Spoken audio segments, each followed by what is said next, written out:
വെള്ളിയാഴ്ചൻ്റെ yellow ടൂണയാണ് കേട്ടോ. Cut വെള്ളിയാഴ്ചൻ്റെ yellow tuna വെള്ളിയാഴ്ച കേട്ടോ. കണ്ടാ അടിപൊളി സാധനമാണ്, അടിച്ചുപൊളി സാധനമാണ് കേട്ടോ.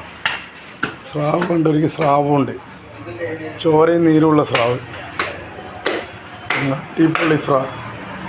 യെല്ലോ ടൂണ, യെല്ലോ ടൂണേൻ്റെ തല ഉണ്ട് കേട്ടോ. യെല്ലോ ടൂണേൻ്റെ തല. ഫൾട്ടിക്കറോ ഫൾട്ടിക്കറോ ഓക്കെ. യെല്ലോ ടൂണേൻ്റെ യെല്ലോ ടൂണ. എന്ത് യെല്ലോ ടൂണ? യെല്ലോ ടൂണയാണ്. ഗൾഫിൽ ടിന്നിലാക്കി പോകുന്ന സാധനം കേട്ടോ. യെല്ലോ ടൂണ എന്ന് പറയും. എന്താ വെള്ളിയാഴ്ചൻ്റെ. ആ വലിയ വിലയൊന്നും ഇല്ല കേട്ടോ.